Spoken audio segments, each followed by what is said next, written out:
welcome to the next installment of Botalks. My name is John. I'm here with the extraordinary Melissa McGlinchey, cosmetic nurse injector extraordinaire. I think I just said extraordinaire twice, but that's all right.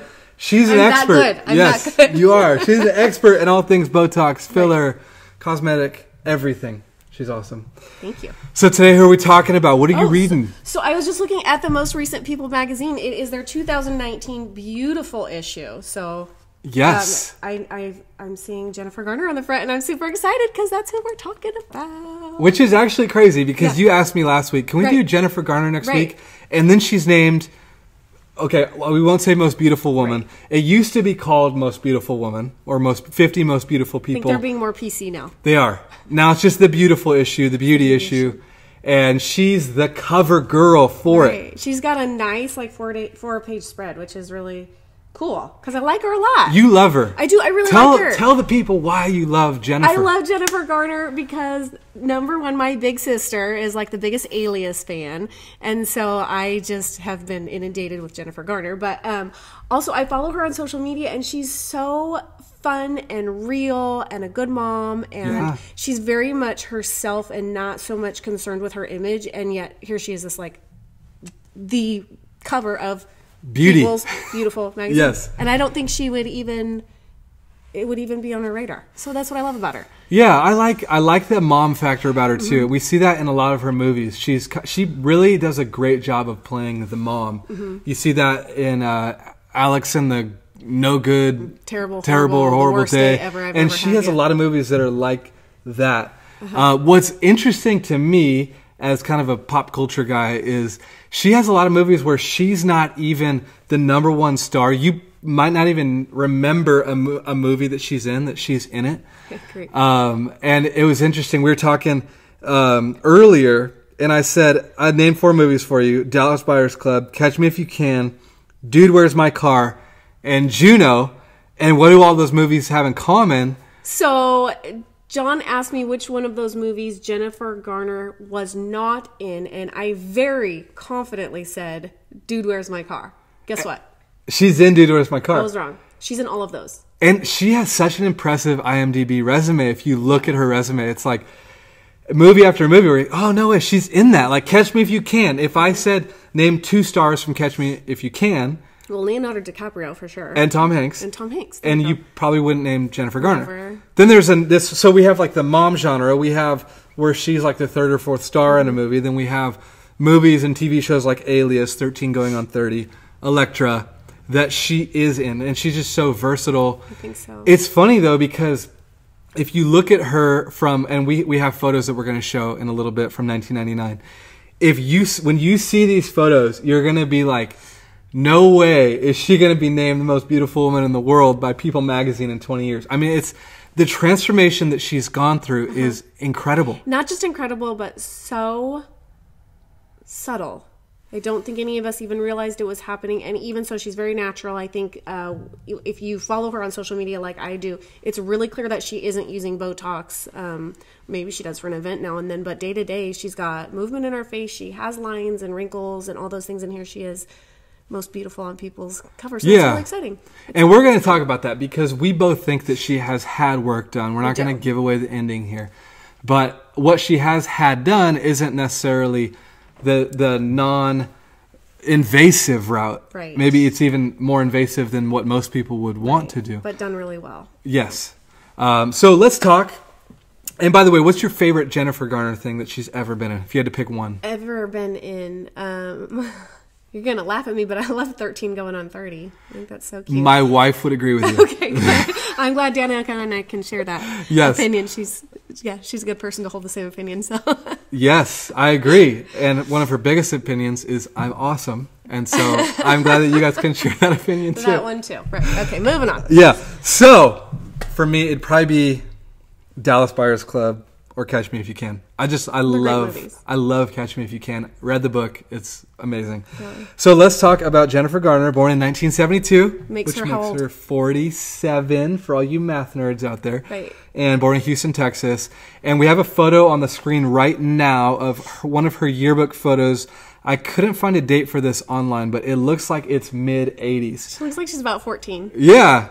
She's 14, 15. So darn cute. What do you see here, Melissa? So you would not look at this photo and think it was anyone other than Jennifer Garner. It's very much her. She's got those distinctive dimples and those cute little eyes, and I think what I notice here is her smile. She's got this big Jennifer Garner smile, which has gone from kind of gummy and toothy to really beautiful and sophisticated. But it's interesting because I feel like she gets more gummy and toothy a few years after this. Right. It's a little bit more kind of normal high schooler here. Uh-huh. One of my favorite things for all of you watching this is how much Melissa loves Jennifer Garner.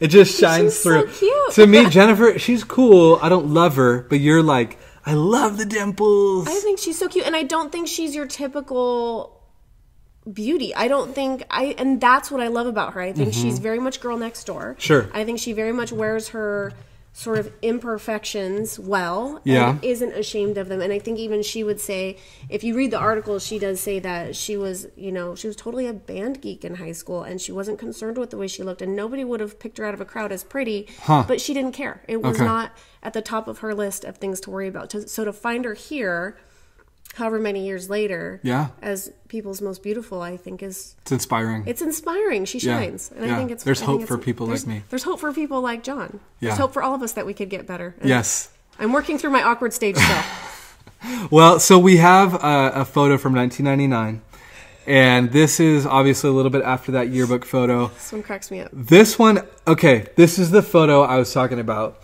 If I told you when you saw this photo in 1999 that 20 years later this would be the most beautiful woman in the world according to People magazine, not according to me, that's my wife, but according to People magazine, I don't think most people would believe that she would be named most beautiful woman. What do you see here other than Harry Potter's nerdy little sister? Right. What do you see here? So she didn't have her glam squad that day. So the glasses clearly aren't doing her any favors.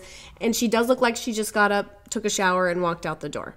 But what I noticed that is sort of detracting from her natural beauty is the gummy smile. So I really do think that as time has gone on, she's probably had some dental work, dental surgery, maybe some laser to the gums to even out that tooth line, make her teeth appear a little bit larger, and possibly even Botox in the upper lip. So I want you to talk about that more, because typically when we think about Botox, we think about upper third of the face, we think about fine lines and wrinkles on the forehead, the crow's feet, the 11s.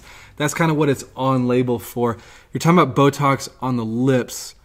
What does that involve? How does that help anything? So there are a couple really fun areas that we can use Botox for the right candidate. And in her case, these little elevator muscles that pull that lip up when she smiles, it makes that whole lip really thin and wide. If you put a little Botox here and here, it actually calms that down. In just the right dose, it can leave a really pretty smile without so much gum showing. Yeah, and as we see some of these later images, I think you'll see what she's talking about, and her smile is definitely less gummy when we get from the image on the screen now until this one here, if that's in focus, or your local department or drugstore will have that magazine that you can check out. Before we move on, what are your top 2 to 3 off-label Botox? Oh gosh, that's hard because I really love a lot of areas for Botox. I like Botox in the lower face. So the gummy smile, the lip flip is really fun. That's where we make more of the pink show without adding any filler. Also, it's like 6 units of Botox, yeah, it's right? So cheap, which is nice. It's like $48. Mm-hmm. Also, for some of us, I think particularly nurses for some reason, we tend to hold our mouths in a frown. We put a little Botox here and here, and it lifts the corners of the mouth, so you sort of have a perma smile, which is kind of nice. At rest, you're not frowning.